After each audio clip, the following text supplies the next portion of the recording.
suffer the past when there is a new road ahead. The only one that makes any sense.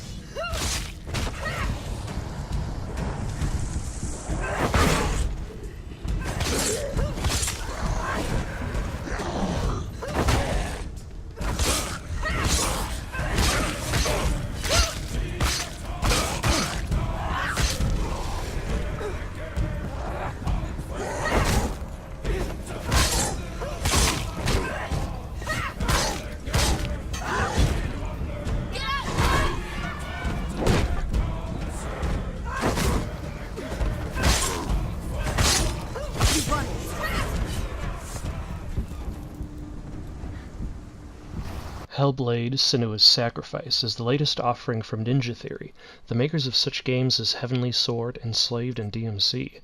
In this game, you take the titular character of Senua and embark into the darkness on a quest to save her beloved.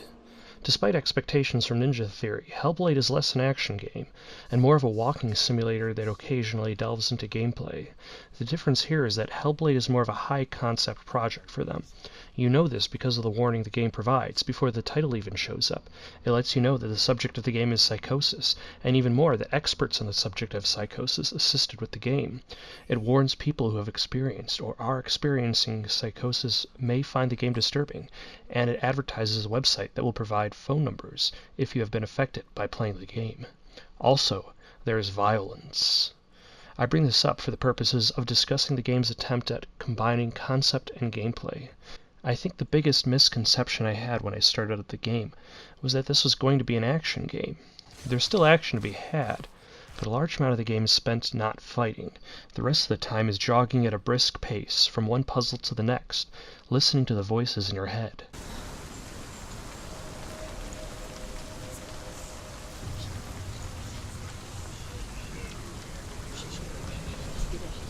The ravens. They were what? No. Still three. There's three. Where have they gone?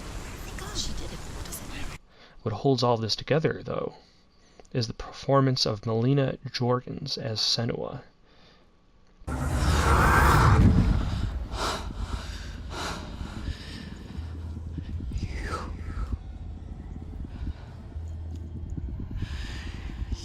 took him from me.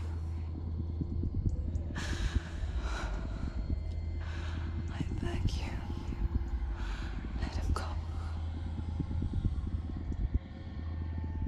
I'll give you what you want. I won't resist anymore. Just give him back. There are two main types of puzzles. There are others that show up later in the game, but there are two main types that you'll see for the entire game. One of such is a door puzzle. Find a locked door that cannot be opened until you discover 1, 2, or 3 distinct shapes hidden in the world. The concept, as explained in the documentary included in the game, is to get you in the mindset of somebody with psychosis, someone who feels that the only way they would be allowed to do something is by first finding meaningless designs and patterns in the world around them. Meaningless to anybody else, per se, but not to them. Find the pattern, open the door. And if everything is happening in your head, then the acquisition of an intangible could be construed as progress. From a gameplay perspective, all I see is another locked door and another key. Video game history provides a rich tapestry of locked doors and their varied keys. It seems as though the only thing the game can offer from one area to the next is another set of locked doors, which makes the whole act very repetitive. Not to mention frustrating, spinning the camera around looking for something that looks like a vertical stripe with 2 horizontal stripes. In concept, I guess that means that the game succeeded in putting me in the mindset of the character. Surely she would be frustrated as well, attempting to find patterns and designs in the world that might just not be there. At the same time, though, does that make for entertaining gameplay? The key means nothing to her. The door means nothing to her. They are merely obstructions from continuing the story. Like the door puzzle, there's another puzzle in the game that concerns itself with perspective. This one feels like it makes more sense in regard to the kind of story that they're trying to tell. If you've played Antechamber, then the puzzle might be familiar to you. If you haven't, let's say you're walking along and you see 2 trees, their branches intertwined into an arch. You look through the arch to see through the other side. If you look the other way, would you see the world as it was, or would you see the world as it is? I find I like the puzzle more than the door one simply because it ties to the theme of the game better. Ultimately, you're not seeing the world for what it is. You're seeing it from Senua's eyes. Somewhere in this series of puzzles exists enemies that materialize out of the darkness, meant to be fought to the death. Senua has your typical array of sword fighting techniques that should be familiar enough if you've played any modern melee-based action games. With Hellblade as opposed to Ninja Theory's other games, it's that even Senua's weakest enemies aren't necessarily pushovers. This is a game that usually only has a few enemies on at a time. Combat arenas tend to be unobstructed, but small, leaving very little room to maneuver. Combine that with the voices in her head, the voices that never stop, even for a fight. The biggest problem this game has is pacing. It spends so much time trying to establish character and atmosphere and build up the concept of psychosis that it forgets that as a player of a video game, I'd like to do something else besides walk down another corridor to find another door puzzle and not fight anything. A good third of the game is spent wandering from one puzzle section to the next, without a sword, not fighting anything. By the time Senua gets her sword back and fights again, the game is nearly over.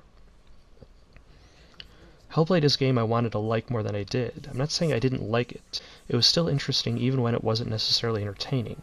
I just wanted to hit things with swords far more times than the game wanted me to. After playing through the game, I still think that the concept is interesting, though I feel that it could have been used better, such as, for example, let's say you enter a fight. The expectation is to defeat all the enemies and then you're on to the next thing. When you enter a puzzle room, you walk around slowly until you find the right place to stand, the right place to look, and then you're on to the next thing.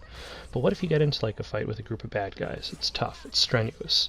Then two of them circle behind you as you defeat the third. You're about to turn around to take on the other two, but they're not there anymore. The voices ask what happened. Where did they go? Was she even fighting anyone at all? As a gameplay mechanic, the player would be taken off guard, while also reinforcing the theme of the story. I think the point I'm trying to make is that the concept could be used in many ways to defy gameplay expectation, instead of replacing keys for doors. As is, Hellblade: Senua's Sacrifice is still a solid experience.